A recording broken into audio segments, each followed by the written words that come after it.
ઓમ શ્રી ગણેશાય નમઃ. જય શ્રી કૃષ્ણ મિત્રો. ઓમ ગંગ ગણપત્યે નમઃ. શ્રી સિદ્ધિ વિનાયક નમો નમઃ. અષ્ટવિનાયક નમો નમઃ. ગણપતિ બાપ્પા મોર્યા.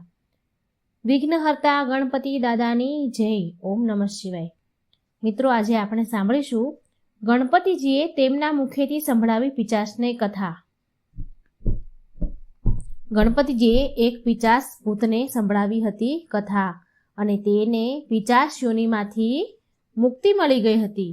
ભગવાનની કથામાં એટલું બળ રહેલું હોય છે કે પૂરી શ્રદ્ધાથી જો સાંભળવામાં આવે, એને પાઠ કરવામાં આવે તો મોટા મોટા પાપોમાંથી મુક્તિ મળી જાય છે.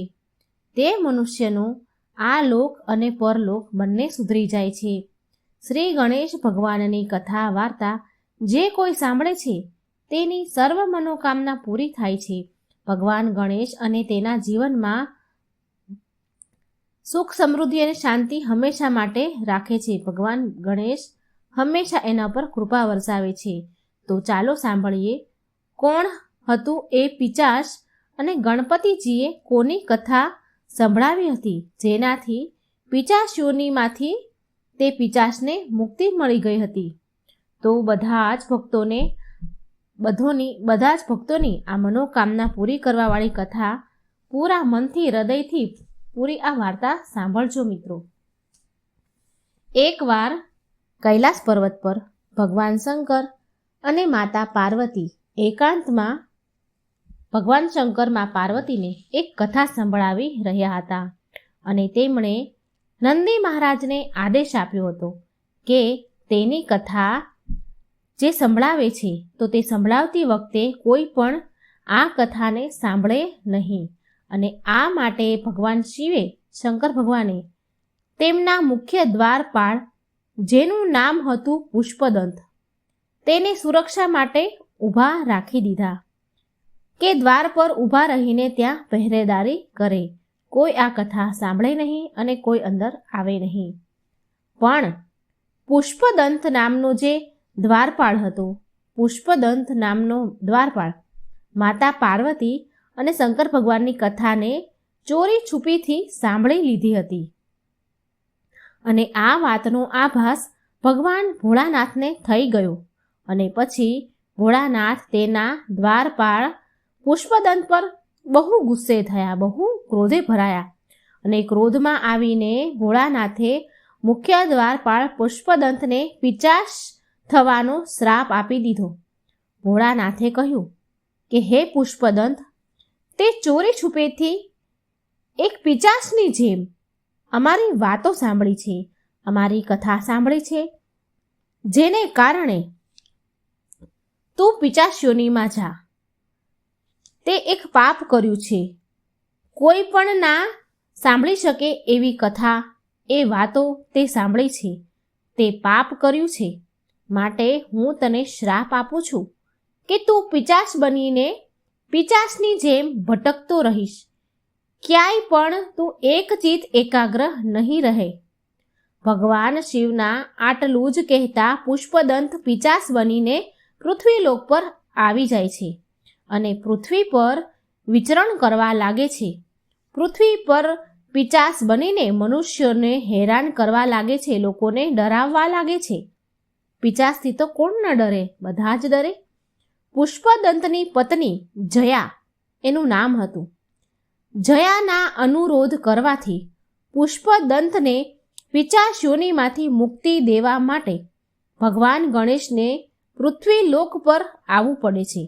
પૃથ્વીલોક પર ભગવાન ગણેશ આવે છે અને પુષ્પદંત પિચાસને ભગવાનના ભક્તોની કથા સંભળાવે છે. હવે જે કથા ગણપતિજીએ પુષ્પદંતને સંભળાવી હતી એ કથા હું તમને કહેવા જઈ રહી છું.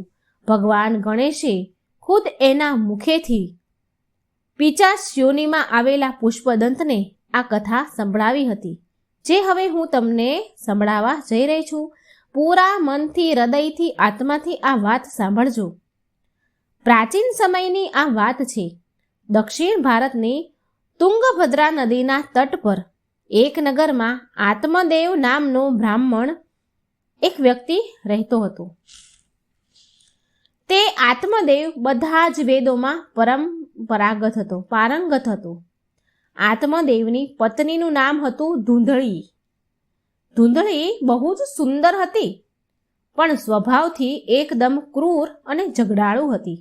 ઘરમાં બધા જ પ્રકારનું સુખ હતું, ધન વૈભવ બધું જ હતું, પણ આત્મદેવ તેની પત્નીથી તો દુઃખી હતા જ, પણ સાથે સાથે તેને કોઈ સંતાન ન હતું અને આ કારણે તે વધારે ને વધારે દુઃખી રહેતા હતા.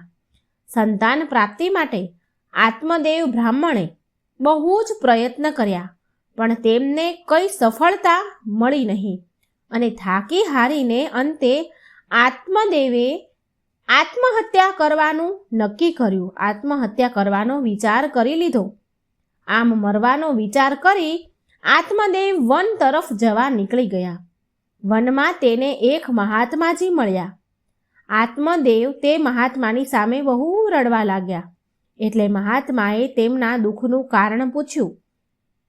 એટલે આત્મદેવે કહ્યું, આ બ્રાહ્મણ હતા, એણે કહ્યું કે મારી પાસે ખાવા પીવા ધન દોલત ઐશ્વર્ય બધું જ છે, પણ મારી પાસે ખાવાવાળું કોઈ નથી અને તે માટે હું બહુ દુઃખી છું. મારી સાથે જમનારું કોઈ નથી, મારા ઘર સૂનું છે. હું મરવાની ઈચ્છાથી આત્મહત્યા કરવા માટે અહીં આવ્યો છું. સંતાન માટે હું એટલો બધો દુઃખી છું કે મને બધું જ અધૂરું લાગે છે, બધું જ સૂનું સૂનું લાગે છે. હે ઋષિવર, આટલું કહીને પણ હું આટલું જ નહીં, પણ હું જે ગાયને પાળું છું મારા ઘરે, તે પણ વાંજણી છે, તે પણ વાંજણી થઈ જાય છે. જે ઝાડ ઉગાડું છું, જે ફૂલ છોડ ઉગાડું છું, તે પણ સુકાઈ જાય છે. જે ઝાડ ઉગાડું તેમાં પણ ફળ નથી આવતા. હું બહુ અભાગ્યો છું. આમ આટલું કહીને આત્મદેવ ધ્રુસકે ખૂબ રડવા લાગ્યા. મહાત્માજી બોલ્યા કે તારે કોઈ સંતાન નથી, આ તો તારા ઉપર ઈશ્વરની બહુ મોટી કૃપા છે. જેને કોઈ સંતાન નથી હોતું ને, તો તે વ્યક્તિ બધા જ ઋણોથી મુક્ત છે. એટલા માટે હે બ્રાહ્મણ, તું લાલસામાં ન આવ. લાલસાથી પુત્ર મોહ ત્યાગી દે, કારણ કે પુત્રની કામનાથી સંસારનો મોહ થશે અને તું પરમાત્માથી દૂર થઈ જઈશ. જે પ્રતિકૂળમાં પણ જે પરમાત્માની કૃપાનો અનુભવ કરે છે તે જ સાચો વૈષ્ણવ ભક્ત છે. તું પુત્રની લાલસા ન કર અને જે પરમાત્માને ભજે છે તે જ સાચો વૈષ્ણવ ભક્ત છે. ગમે તેવી પરિસ્થિતિમાં પરમાત્માનો અનુભવ કરે છે તે જ વૈષ્ણવ ભક્ત છે અને તેને જ સદગતિ મળે છે. આ સાંભળી આત્મદેવ બોલ્યા, હે મહાત્મા, તમારા ઉપદેશથી મારી મુક્તિ નહીં થાય. મુક્તિ માટે તો મને પુત્ર જ જોઈએ. મહાત્મા હસવા લાગ્યા અને બોલ્યા કે હે બ્રાહ્મણ, શાસ્ત્રોમાં એવું લખ્યું છે કે પુત્રથી મુક્તિ નથી મળતી.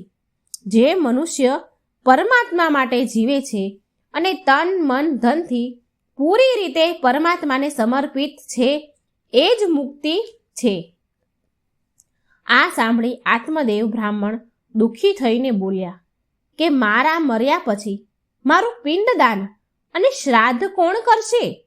અને જો પિંડદાન નહીં થાય તો હું અનેક યોનિઓમાં ભટકતો રહીશ. એટલા માટે તમે ગમે તે ઉપાય કરો, કોઈ ઉપાય કહો કે જેનાથી મને સંતાન પ્રાપ્તિ થાય. મહાત્માજી બોલ્યા કે આ શરીર જ પિંડ છે. આ શરીર રૂપી પિંડને પરમાત્માને અર્પણ કરવું તે જ પિંડદાન છે. શ્રાદ્ધ કરવાથી પિતૃ પ્રસન્ન થાય છે, પણ મુક્તિ અશક્ય છે. મુક્તિ માટે તો એક જ સત્કર્મ છે, સ્વયં પોતાના દ્વારા જ આત્માનું સંસારના સમુદ્રમાંથી ઉદ્ધાર કરવો. મહાત્માના બહુ જ સમજાવ્યા પછી પણ આત્મદેવ માન્યા નહીં, સમજ્યા નહીં અને બોલ્યા કે મહાત્માજી, તમે મને પુત્ર આપી દો, નહીં તો હું તમારી સામે જ મારા પ્રાણ ત્યાગી દઈશ અને એનો દોષ તમને જ લાગશે. હવે આટલી બધી હઠ જોઈ, બહુ હઠ કરી આત્મદેવ બ્રાહ્મણે, અને આટલી બધી હઠ જોઈને આત્મદેવને આટલા બધા દુઃખી જોઈને મહાત્માએ તેને એક ફળ આપ્યું અને બોલ્યા કે ફળને તું તારી પત્નીને ખવડાવી દે છે. આ જે ફળ મેં આપ્યું છે એ દિવ્ય ફળ છે. આ ફળ તારી પત્નીને ખવડાવી દે છે તો તેને એક પુત્ર થશે. પણ તારી સ્ત્રીને, તારી પત્નીને 1 વર્ષ સુધી સાત્વિક જીવન જીવવું પડશે. જો તે આમ કરશે ને તો બાળક શુદ્ધ સ્વભાવનું થશે. આત્મદેવ રાજી થઈ ગયા અને રાજી ખુશીથી તે ફળ લઈને ઘરે આવ્યા અને તેની પત્ની ધૂંધળીને આ ફળ આપ્યું. પણ તેની પત્ની ધૂંધળી તો સ્વભાવે બહુ ક્રૂર, જબરી, એટલે તેણે આ ફળ ખાધું નહીં. લઈ તો લીધું પણ ખાધું નહીં. અને એમ વિચાર કરીને ફળ ન ખાધું કે અરે, ગર્ભ અવસ્થામાં તો બહુ કષ્ટ ઉપાડવા પડે, બહુ તકલીફ, બહુ પીડા વેઠવી પડે, અને તે બાળક આવશે અને તેનું લાલન પાલન કેવી રીતે કરીશ? આ તો બહુ અઘરું કામ છે. અને આ જો સુખદેવજી જેવું બાળક આવે અને હું 12 વર્ષ સુધી ગર્ભવતી રહીશ તો હું તો મરી જ જઈશ. આટલું બધું કેવી રીતે થઈ શકે મારાથી? ના ના ના, હું આ ફળ નહીં ખાઉં. ધૂંધળીએ આ ફળ ખાધું નહીં અને આ બધી વાત તેની નાની બહેનને કહી. ધૂંધળીની એક બહેન હતી, તેને કહી. એટલે તેની બહેને એક યુક્તિ કહી. તેની બહેન બોલી કે બહેન ધૂંધળી, હું ગર્ભવતી છું. હું થોડા મહિનાઓમાં બાળકને જન્મ આપીશ. તું એક કામ કર બહેન, હું તને મારું બાળક આપી દઈશ. તું આજથી જ ગર્ભવતી થવાનું નાટક ચાલુ કરી દે અને આ ફળને તારા ઘરની ગાય છે ને, જે વાંઝણી છે, તેને ખવડાવી દે. અને આપણે પણ જોઈએ કે મહાત્માજીએ જે આ ફળ આપ્યું છે તો આ ફળમાં શક્તિ કેટલી છે એ પણ ખબર પડી જશે. આમ ધૂંધળીએ અને તેની બહેને ષડયંત્ર રચ્યું અને ધૂંધળીએ ફળ તેના ઘરે જે ગાય હતી, જેને વાછડા થતા નહોતા, જે ગાયને તે પાળતી હતી, તેને આ ફળ મહાત્માનું જે આપ્યું હતું એ ખવડાવી દીધું. પછી ગર્ભવતી થવાનું ધૂંધળીએ નાટક ચાલુ કરી દીધું અને એ નાટક કરી તેના પિયર ચાલી ગઈ. અને આમ થોડો સમય વીત્યો એટલે ધૂંધળીની બહેનને એક પુત્ર થાય છે અને એ પુત્ર એની બહેને ધૂંધળીને આપી દીધો અને એ પુત્ર લઈને ધૂંધળી પાછી તેના સાસરે આવી જાય છે અને તેના પતિને કહ્યું કે મારે એક પુત્ર થયો છે. આત્મદેવની તો ખુશીનો કોઈ પાર ન રહ્યો. બહુ ખુશ થયા અને બહુ મોટો ભારે ઉત્સવ મનાવ્યો. નામકરણ સંસ્કાર કરાવ્યો. હવે પોતાનું નામ આત્મદેવ હતું એટલે તેના પુત્રનું નામ બ્રહ્મદેવ રાખવાનું વિચાર્યું. પણ ધૂંધળી તેની સાથે ઝઘડી કે મેં પુત્ર જન્મ આપ્યો છે તો નામ પણ મારે જ રાખવાનું ને, હું તમને નામ શું કામ રાખવા દઉં? આત્મદેવ બોલ્યા, હા ભાઈ, તું રાખી લે. ઠીક છે, તારે જે નામ રાખવું હોય એ રાખી લે. સ્વભાવે ઝઘડાળું હતી, એને કોણ પહોંચે? એટલે આત્મદેવે કહ્યું, તને જે કરવું હોય એ કર. ધૂંધળી બોલી કે મારું નામ ધૂંધળી છે ને તો મારા પુત્રનું નામ ધૂંધકારી પડશે. આમ તેના છોકરાનું નામ ધૂંધળીએ ધૂંધકારી રાખ્યું. અને ધૂંધળી જે ફળ ગાયને ખવડાવ્યું હતું ધૂંધળીએ, તે ફળના કારણે તે ગાયને 2 મહિના પછી એક મનુષ્યના બાળકને જન્મ આપ્યો. ગાયે મનુષ્યના બાળકને જન્મ આપ્યો. તેના કાન બહુ મોટા મોટા હતા, પણ આત્મદેવે તે ગાયના બાળકનું નામ એ મનુષ્ય જાતિનું થતું માટે એનું નામ આત્મદેવે ગૌકર્ણ રાખ્યું. હવે બંને મોટા થવા લાગ્યા, બંને બાળક મોટા થાય છે. ધૂંધકારી દુષ્ટ પ્રવૃત્તિનો હતો અને ગૌકર્ણ જે ગાયનું સંતાન હતું તે બહુ જ સાત્વિક, સાદો, પ્રવૃત્તિનો સરળ સ્વભાવનો હતો. ધુંધકારી બહુ દુષ્કર્મ કરતો હતો. દારૂ પીવે, શરાબ પીવે, જુગાર રમે, ઘરની બધી જ સંપત્તિને ધીરે ધીરે બહાર તેના અય્યાશી માટે વેચી દે. ધીરે ધીરે ધુંધકારીએ બધી જ સંપત્તિ વેચી નાખી. જે આત્મદેવે ભેગી કરી હતી, જે કમાયા હતા, એ બધી જ સંપત્તિ ધુંધકારીએ વેચી નાખી. આ માટે તો જૂની કહેવત છે કે જો દીકરા સારા હોય તો સારું, જો દીકરા પુત્ર દુષ્ટ સ્વભાવના હોય, દુષ્ટ હોય, તો લોહી પરસેવાની જે કમાણી ભેગી કરી હોય ને એ બધી જ બરબાદ કરી નાખશે. અને જો પુત્ર સુપોત હોય, સારા હોય, તો મહેનત કરીને ધનમાં, સંપત્તિમાં વધારો કરે છે અને સમાજમાં નામ રોશન કરે છે. એક દિવસ બન્યું એવું, એક દિવસ ધુંધકારીએ તેના પિતા આત્મદેવને ખૂબ માર માર્યો. હવે દીકરાના આવા ત્રાસથી, એના આવા દુષ્ટ વર્તન, દુષ્ટ સ્વભાવથી, દુષ્ટ કર્મથી આ કારણે આત્મદેવ બહુ દુઃખી થવા લાગ્યા. તેમને બહુ દુઃખ થયું. હવે દીકરો પિતાને મારે તો કેમ દુઃખ ન થાય? એમને આત્મદેવને બહુ દુઃખ થયું અને વિચાર કરતા કે આનાથી તો સારું હતું કે મારે કોઈ સંતાન જ ન હોત, હું નિસંતાન જ સારો હતો. પુત્રના કારણે દુઃખી થયેલા જોઈને ગૌકર્ણ કહે છે, પિતાજી, આ સંસાર દુઃખરૂપી છે તથા મોહ માયામાં બાંધે છે. આ સંસાર બધાને, આપણને સંસારમાં માત્ર ભગવાનમાં મન પરોવીને જ સુખી થઈ શકાય છે. માટે પુત્ર મોહનો ત્યાગ કરીને ભગવદ્ ગીતાનો પાઠ કરો, ત્યારે જ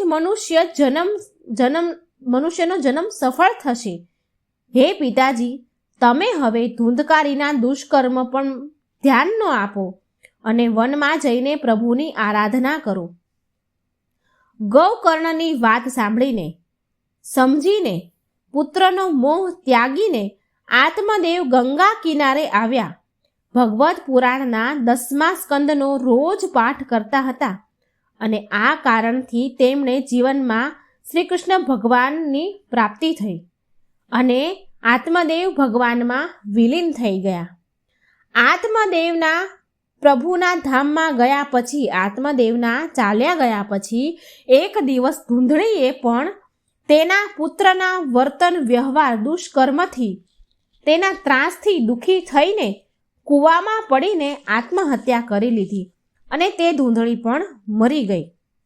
હવે બીજી તરફ જે ગૌકર્ણ હતો, જે એનો ભાઈ હતો, તે તીર્થયાત્રા પર નીકળી ગયો. હવે ધુંધકારી રહ્યો ઘરમાં એકલો. હવે તે પૂરી રીતે આઝાદ થઈ ગયો. છૂટછાટ મળવાના કારણે હવે ધુંધકારીએ 5 વેશ્યાઓને ઘરમાં લઈને મૂકી દીધી. ઘરમાં લઈ આવ્યો. ધુંધકારીએ વેશ્યાઓની માંગને પૂરી કરવા માટે ચોરી કરતો, દારૂ પીતો, જુગાર રમતો, ખરાબ કામોમાં એ લતે લાગી ગયો. વેશ્યાઓની માંગ, ઈચ્છા પૂરી કરવા માટે એક દિવસ ધુંધકારીએ રાજાના મહેલમાં ચોરી કરી. વેશ્યાઓએ વિચાર કર્યો કે આ ધુંધકારી ચોરી કરે છે અને એ પણ રાજાના મહેલમાં પણ ચોરી કરી લાવે છે. જો આ જીવતો રહેશે ને તો આપણે બધાને જ પકડાવી દેશે, આપણે બધા જ પકડાઈ જઈશું. આના કરતાં તો સારું છે આપણે આને મારી નાખીએ, એ જ સારું રહેશે. આમ 5 વેશ્યાઓએ મળીને આવો પ્લાન બનાવ્યો. આમ વિચાર કરીને રાતે બધી વેશ્યાઓએ મળી રાતે સૂતેલા ધુંધકારીને દોરડાથી કસીને બાંધી દીધો અને સળગેલા કોલસા તેના મોંમાં નાખીને તેને તડપાવીને મારી નાખ્યો અને એના શરીરને ત્યાં જ ધરતી ખોદીને ત્યાં જ દાટી દીધો, ઘરમાં જ. ધુંધકારી તેના કુકર્મના કારણે ભયંકર પ્રેત બન્યો. જે પાપ કરે છે તેને પ્રેત યોનિમાં જવું જ પડે છે, પ્રેત બનવું જ પડે છે. ગૌકર્ણને જ્યારે તેના ભાઈના મૃત્યુની વાતની ખબર પડી તો ગૌકર્ણએ ગયામાં જઈને ધુંધકારીનું શ્રાદ્ધ કર્યું. છતાં પણ ધુંધકારીને મોક્ષ ન મળ્યો, તેનો ઉદ્ધાર ન થયો. હવે ધુંધકારી પ્રેત બનીને પ્રેત થયો એટલે ગૌકર્ણને એના ભાઈને ડરાવવા લાગ્યો. ગૌકર્ણ એટલા બધા ગાયત્રી મંત્રના જાપ કરતા હતા કે ધુંધકારી તેની પાસે આવી શકતો ન હતો. એક દિવસ ગૌકર્ણની પાસે ધુંધકારી પ્રેત યોની થઈને આવ્યો તો ગૌકર્ણએ પૂછ્યું કે તું કોણ છે? ત્યારે ધુંધકારી પ્રેત બોલ્યો કે હું તારો ભાઈ છું, ધુંધકારી છું. ભાઈ, તું બહુ દયાળુ છે, મને તું આ પ્રેત યોનીમાંથી મુક્તિ અપાવ. ગૌકર્ણ બોલ્યા, ભાઈ, મેં તો તારું ગયામાં જઈને પિંડદાન પણ કર્યું છે, તો પણ તને મોક્ષ નથી મળ્યો, તારો ઉદ્ધાર ન થયો. ધુંધકારી બોલ્યો, ભાઈ, મેં બહુ ખરાબ કામ કર્યા છે, બહુ દુષ્ટકર્મ કર્યા છે, માટે ગયામાં જઈને પિંડદાન કરવાથી મારો મોક્ષ થયો નથી. બીજો કોઈ પણ રસ્તો ઉપાય કર અને મારો મોક્ષ કર, મને પ્રેત યોનીમાંથી મુક્તિ અપાવ. ગૌકર્ણએ ધુંધકારીના મોક્ષ માટે બધા જ વિદ્વાનો બ્રાહ્મણોને આ વિશે પૂછ્યું. કોઈ ઉપાય શોધવા માટે બધાને પૂછ્યું, પણ કોઈ ઉપાય મળ્યો નહીં. પછી ગૌકર્ણએ સૂર્યદેવને નમસ્કાર કર્યા અને કહ્યું, હે સૂર્યદેવ, તમે બધા જ કર્મોના સાક્ષી છો. અમે જે પણ કરીએ છીએ એ કોઈ જોવે કે ન જુએ, પણ ભગવાન તો જોઈ જ રહ્યા છે, કારણ કે સૂર્યદેવ અને ચંદ્રદેવ એ ભગવાનના બે નેત્ર છે, બે આંખો છે ભગવાનની. આપણે કોઈ બીજાથી ચોરી કરી કર્મ છુપાવીએ છીએ, પણ સૂર્યદેવ અને ચંદ્રદેવથી નથી છુપાવી શકતા. એ હરેક સમયના સાક્ષી છે, કર્મના સાક્ષી છે. સૂર્યદેવ અને ચંદ્રદેવ આ ભગવાનની ત્યાં સાબિતી આપે છે, ગવાહી આપે છે આપણા કર્મની. માટે સૂર્યદેવને ગૌકર્ણએ પૂછ્યું કે હે સૂર્યદેવ, તમે ધુંધકારી મારા ભાઈના કર્મના સાક્ષી છો, તો તમે જ કહો કે તેને આ પ્રેત યોનિથી મુક્તિ અને મોક્ષ કેવી રીતે મળશે? એટલે સૂર્યદેવે કહ્યું, આ પ્રેત ધુંધકારીને ભગવત સપ્તાહ સંભળાવ, તો જ આની મુક્તિ થઈ શકશે, બીજો કોઈ રસ્તો નથી. આના માટે ગૌકર્ણએ ભાગવત સપ્તાહનું આયોજન કર્યું. પ્રેત તો હવાના રૂપમાં હોય છે. સપ્તાહ આરંભ થવાની હતી એટલે ધુંધકારીએ વિચાર્યું કે હું ક્યાં બેસું? સપ્તાહમાં 7 ગાંઠવાળું વાંસ મૂક્યું હોય છે, એટલે પ્રેત ધુંધકારીએ તેમાં છુપાઈને તે બેસી ગયો. ઘણા લોકો ભાગવત સપ્તાહમાં 7 ગાંઠનો વાંસ મૂકે છે. જો એવી શંકા કે કોઈ સંદેહ હોય કે પરિવારનો કોઈ સદસ્ય પ્રેત થઈ ગયું છે, તો 7 ગાંઠનો વાંસ જરૂર લગાવવો જોઈએ. ભગવત કથા ચાલુ થઈ ગઈ. પહેલા દિવસની કથામાં પહેલા દિવસે ભગવત સપ્તાહના અધ્યાય પૂરો થયો, એટલે વાંસની 1 ગાંઠનો ભેદ પૂરો થયો. બીજા દિવસે બીજી ગાંઠનો ભેદ પૂરો થયો. આમ 7 દિવસમાં 7 ગાંઠના ભેદ પૂરો થયા. 7 દિવસની સપ્તાહ પૂરી થઈ. આમ 7 દિવસની કથા સાંભળીને ધુંધકારીએ દિવ્ય રૂપ ધારણ કર્યું અને ભગવાનના પાર્ષદ રૂપમાં પ્રગટ થયા અને તેને લેવા માટે ભગવાનનું વિમાન આવ્યું. આ પ્રકારે ભગવાન ગણેશે પુષ્પદંતને કહ્યું, હે પુષ્પદંત, આ કથાના અંતિમ ચરણમાં મહત્વપૂર્ણ વાત એ છે કે ભગવત કથા તો બહુ લોકોએ સાંભળી હોય છે, પણ માત્ર ધુંધકારીને લેવા જ ભગવાનનું વિમાન કેમ આવ્યું? તો આનો જવાબ છે પુષ્પદંત, બધા લોકો કથા સાંભળે છે, સાંસારિક સુખોને મેળવવા માટે કથા સાંભળે છે, અને ધુંધકારીએ પ્રેતે પૂરી શ્રદ્ધા, વિશ્વાસ, પ્રેમથી આ કથા ભાગવત ધામ જવા માટે સાંભળી હતી, અને એટલા માટે જ તેને લેવા માટે વિમાન આવ્યું. સંસારિક આનંદ કરતાં પણ ઉપર છે ભાગવત આનંદ. સંતોની વાતનો વિશ્વાસ કરીને આપણે પણ પ્રેમથી કથા સાંભળવી જોઈએ, જેનાથી આપણને પણ ભગવાનથી પ્રેમ થઈ જાય અને નિત્ય આનંદની પ્રાપ્તિ થાય. પ્રિય મિત્રો, ભગવાન ગણેશના મુખેથી ભગવાનના ભક્તની કથા સાંભળી પુષ્પદંત ફરી પિચાસ રૂપ યોનિમાંથી મુક્તિ તેમને મળી ગઈ, મુક્તિ મેળવી લે છે અને પહેલાંની જેમ જ પુષ્પદંત બની જાય છે અને હર્ષ ઉલ્લાસ સાથે ગણપતિજીને નમસ્કાર કરે છે અને ફરી ભગવાન ભોળાનાથની સેવામાં ચાલ્યા જાય છે. ભગવાન ભોળાનાથે પુષ્પદંતનું આદર સત્કાર કર્યો અને તેને ગળે લગાવ્યા અને જગતમાં તેનું નામ અમર થવાનો આશીર્વાદ આપ્યો. પ્રેમથી બોલો ગૌરી પુત્ર ગણેશની જય. જય ભોળાનાથ. મા લક્ષ્મી અને ગણપતિજીની કથા કહેવા જઈ રહી છું. મિત્રો, જય ગણપતિ દાદા, જય મા લક્ષ્મી. મિત્રો, એક સમયની વાત છે. એક નગરમાં એક બ્રાહ્મણ અને બ્રાહ્મણી રહેતા હતા. બંને એક ઘરના મંદિરમાં મા લક્ષ્મી અને ગણપતિજીની સ્થાપના કરી હતી. બ્રાહ્મણ નિત્ય નિયમથી તેમની સેવા પૂજા કરતા હતા અને બ્રાહ્મણી ભોજન બનાવતા અને ભગવાનને ભોગ અર્પણ કરતા હતા, થાળ ધરાવતા હતા. બ્રાહ્મણના ઘરે બસ એક જ વાતની કમી હતી કે બંને પતિ પત્ની નાની નાની વાતોમાં ઝઘડ્યા કરે, નાની નાની વાતોમાં બહુ નોકઝોક કરે. બ્રાહ્મણી જો ભોજન બનાવે ને તો બ્રાહ્મણને કહે, લો ભગવાનને થાળ ધરાવી દો. તો બ્રાહ્મણ પાછા ફરી બોલે કે તું જ થાળ ધરાવી દે ને, મેં તો પૂજા કરી લીધી ને, મેં પૂજા કરી છે તો તું થાળ ધરાવ. આમને આમ બંને અનબન કરે. જ્યારે ભગવાનને સોડાવવાનો સમય થાય કે આરતીનો સમય થાય તો બ્રાહ્મણ કહે, તું આરતી કરી લે, અને બ્રાહ્મણી બોલે કે તમે આરતી કરી લો ને. ભગવાનને સોડાવવાનો સમય રોજ થાય એટલે નાની નાની વાતમાં આ બંને જણા પતિ પત્ની ઘણી ઉંમર થઈ હતી અને બંને ઝઘડ્યા કરે. તમે કરો, પેલો કે તું કર, એમ કરી બંને નાની નાની વાતમાં નોકઝોક કરીને ઝઘડતા રહે. પણ તોય આમ ને આમ બંનેનું જીવન ગુજરી રહ્યું હતું. એક દિવસ કાર્તિક મહિનો હતો. દિવાળીનો શુભ પવિત્ર દિવસ હતો.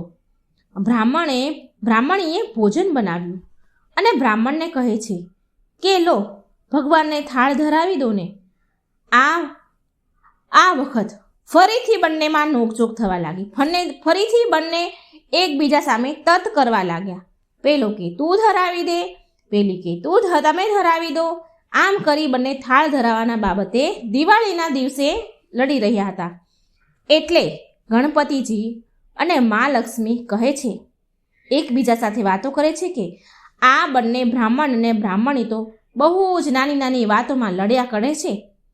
આપણે કોઈ બીજા ઘરે જઈએ, અહીંયાથી ચાલ્યા જઈએ, બીજા ઘરે જઈને આસન ગ્રહણ કરીએ. આમ ગણપતિજી લક્ષ્મીજીને કહી રહ્યા હતા. એટલે આમ લક્ષ્મીજી અને ગણપતિજી બ્રાહ્મણના ઘર છોડી અને ચાલ્યા જાય છે. પછી થોડે દૂર એક ઘરે પહોંચ્યા તો ત્યાં જોયું કે દેરાણી જેઠાણી એકબીજા સાથે લડી રહી હતી, ઝઘડી રહી હતી. ઘરનું આંગણું ગંદુ વાસી પડ્યું હતું. એઠા વાસણ પડ્યા હતા. આમ તેમ વાસણો હેઠા જૂઠા વેર વિખેર પડ્યા હતા.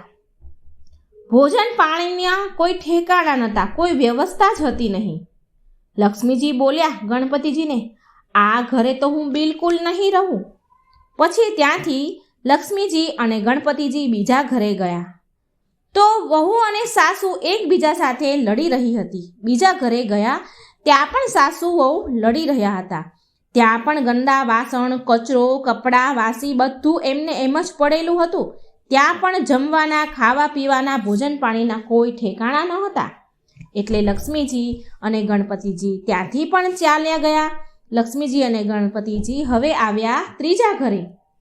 ત્રીજા ઘરે આવ્યા તો નણંદ ભાભી એકબીજા સાથે ઝઘડી રહી હતી. એટલે આ જોઈને ગણપતિજી અને લક્ષ્મીજી ત્યાંથી પણ ચાલ્યા ગયા. ચોથા ઘરે ગયા તો ત્યાં પણ ભાઈ સગા ભાઈ એકબીજા સાથે લડી રહ્યા હતા. મા લક્ષ્મી ત્યાં પણ ન રહ્યા. ત્યાં પણ ઝઘડો ચાલી રહ્યો તે ત્યાંથી મા લક્ષ્મી અને ગણપતિજી નિરાશ થઈ ગયા અને ત્યાંથી પણ ચાલ્યા ગયા.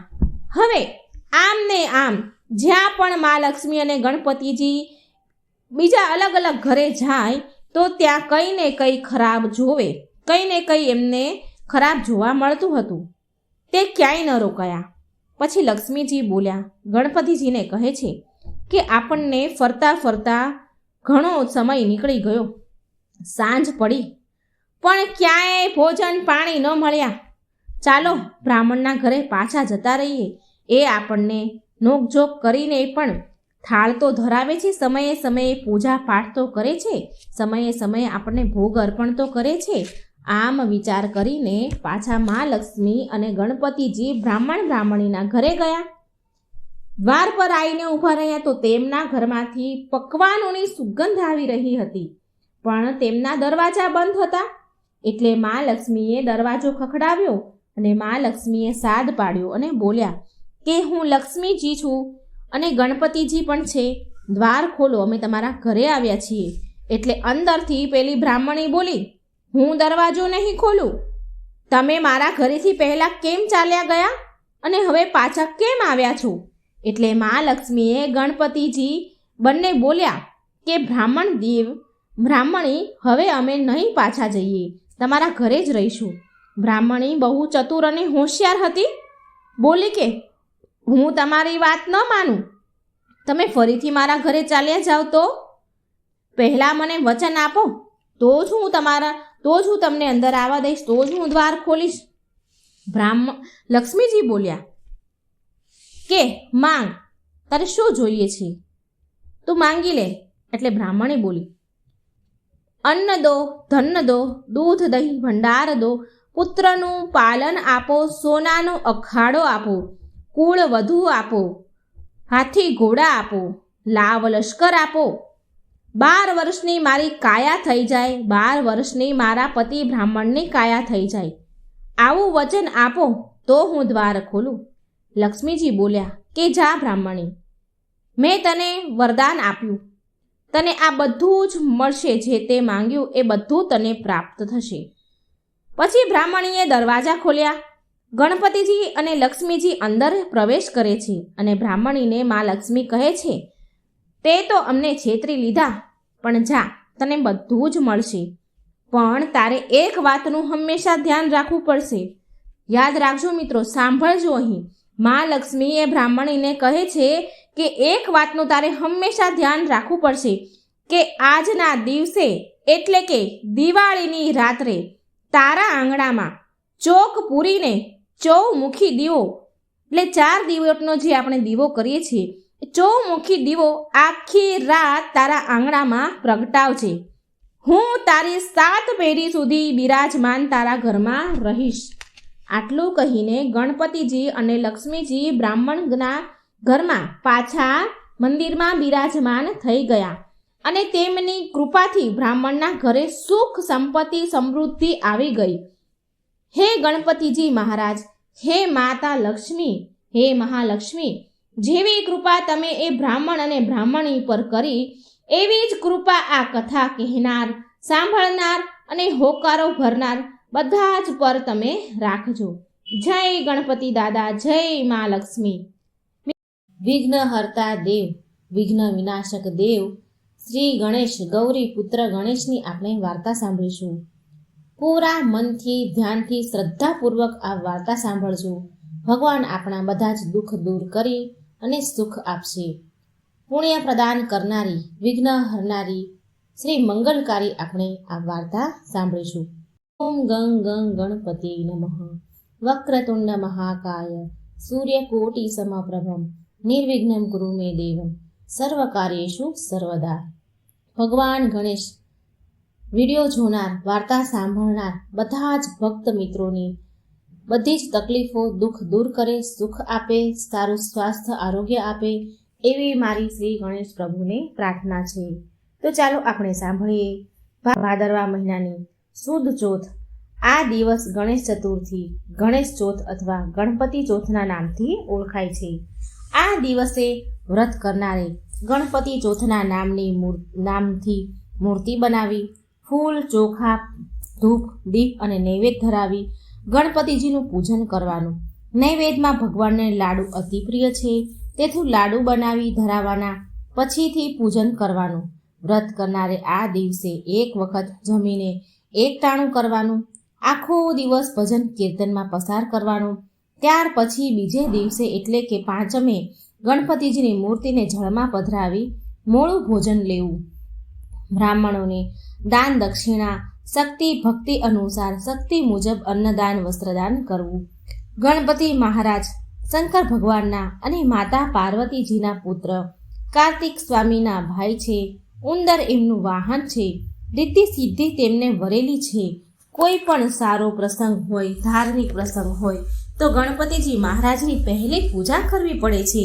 રીઝે તો લાડુ આપે અને ખીજે તો સૂંઢ ફટકારે એવા આ ગણપતિ મહારાજ સર્વ દેવોમાં આ એક જ દેવ એવા છે કે પોતાના હાથમાં શસ્ત્ર રાખે નહીં, પરંતુ લાડુ રાખે. એક દિવસ ગણપતિજી દેવલોકમાં કૈલાસ જતા હતા. એવામાં જ્યાં ચંદ્રની પાસેથી નીકળ્યા કે ચંદ્ર ગણેશજીનું આવું સ્વરૂપ જોઈને ખી ખી ખી કરી હસવા લાગ્યો અને બોલ્યો, વાહ ભાઈ વાહ, મોટું પેટ અને લાંબી સૂંઢ. આમ ચંદ્ર એ મસ્કરીથી કરી અને ચંદ્ર મસ્કરીમાં બોલ્યો અને ફરીથી હસવા લાગ્યો. પરંતુ ગણપતિ મહારાજ કાંઈ બોલે નહીં અને આગળ વધવા લાગ્યા. ત્યાં તો પેલા ચંદ્ર ફરીથી મસ્કરી કરવા લાગ્યો અને હસવા લાગ્યો ને બોલ્યો, એ દુંદાળા દેવ, આમ ઉંદરની સવારીએ ટુચુક ઠચુક ઠચુક ક્યાં જાઓ છો? તમે ક્યારે કૈલાસ પર પહોંચશો? લ્યો લ્યો, કોઈ ઝડપી વાહન આપો. ગણપતિ આ વખતે પણ શાંત રહ્યા. ટીખળે ચડેલો ચંદ્ર પોતાનો વિવેક ચૂકી ગયો. વાણી કડવી વખ જેવી થઈ અને બુદ્ધિહીન થઈને બોલ્યો, બહાર તો આવા દેખાવ છો એ તો જાણું છું, પરંતુ બોલતા પણ નથી, તો શું મૂંગા પણ છો? આટલું સાંભળતા જ ગણેશજીની આંખો લાલ ચોળ થઈ ગઈ. એમને થયું કે હવે તો હદ થાય છે. આ ચંદ્ર પોતાના રૂપના અભિમાનમાં છલકાયેલો છે, છકેલો છે. હવે તેને શિક્ષા કરવી જ પડશે. આમ વિચારી ગણપતિજી મહાક્રોધે ભરાઈને બોલ્યા, હે ચંદ્ર, તું તારા રૂપના અભિમાનમાં છકેલો છે, પણ યાદ રાખ, મારો તને શ્રાપ છે કે જે આજે ભાદરવા સુદ ચોથના દિવસે ત્રણેય લોકમાં વસનારા સર્વ કોઈ તારી સામે નહીં જુએ, અને કદાચ કોઈ જોશે તો એ મહા મુશ્કેલીમાં આવી પડશે. શ્રાપ સાંભળતા જ ચંદ્રનો ગર્વ ઓગળી ગયો. તેને થયું, અરરરર, આ તો મારાથી અવિવેક થઈ ગયો. અભિમાનમાં ને અભિમાનમાં વાણીનો સંયમ પણ રહ્યો નહીં. તે કાંપવા લાગ્યો, ધ્રુજવા લાગ્યો અને જ્યાં ગણપતિજીની સામે કાંઈ કહેવા જાય છે તો જુએ છે તો ગણપતિજી તો ક્યારનાય આગળ નીકળી ગયા હતા. ચંદ્રને પછતાવો થયો, પણ હવે શું થાય? ચંદ્રને એવી ભોઠપ લાગી કે તે છુપાઈ ગયો અને અંધકાર છવાઈ ગયો. અને અચાનક અંધકાર છવાવાથી ભારે અંધાધૂંધી ફેલાઈ. દેવો પણ ગભરાઈ ગયા. તેઓ ભેગા થઈને ભગવાન પાસે ગયા કે હે મહારાજ, ચંદ્રના શ્રાપનું નિવારણ બતાવો. ભગવાન કહે, દેવતાઓ સાંભળો, આ તો શ્રી ગણેશજીનો શ્રાપ છે, માટે તેમના સિવાય શ્રાપનું નિવારણ કોઈ બનાવી શકે નહીં. માટે આપ સર્વ ગણપતિજી પાસે જાઓ.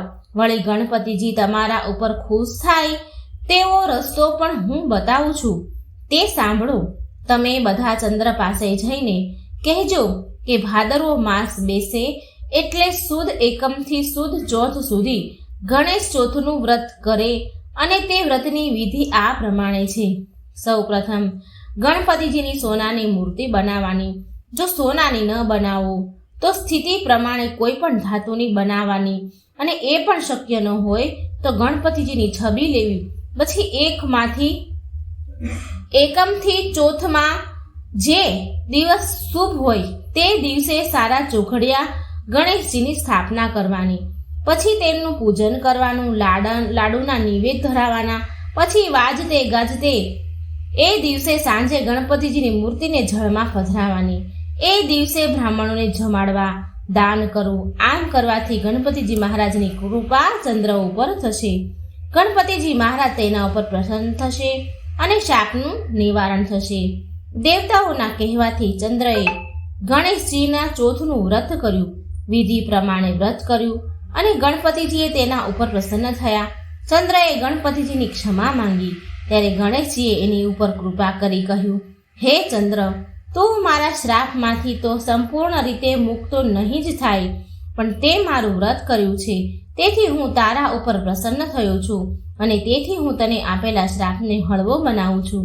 આજથી જે મનુષ્ય ભાદરવા સુદ બીજના ચંદ્રનું દર્શન કરીને પછી સુદ ચોથના ચંદ્ર દર્શન કરશે તો તેને કોઈ પણ જાતની મુશ્કેલી નહીં આવે, પણ ફક્ત સુદ ચોથના દિવસે જે દર્શન કરશે તો તેને મુશ્કેલીઓ આવ્યા વગર નહીં રહે. અને આજ પછી ભાદરવા સુદ ચોથના દિવસે વિધિપૂર્વક જે કોઈ મારું વ્રત કરશે તેના ઉપર હું પ્રસન્ન રહીશ અને તેના સંકટનું હું નિવારણ કરીશ. હે ગણપતિ મહારાજ, આપનું વ્રત કરનારને, વ્રત કથા સાંભળનારને આપ જેવા ફળ્યા તેવા સૌને ફળજો. બોલો ગણપતિ મહારાજની જય. ગજાનન ગણપતિ મહારાજની જય. મિત્રો, વાર્તા સારી લાગે તો લાઈક શેર કરજો, ચેનલ સબસ્ક્રાઈબ કરજો અને કોમેન્ટ બોક્સમાં જય શ્રી ગણેશનું નામ જરૂર લખજો. જય શ્રી કૃષ્ણ. રાધે રાધે. Thank you.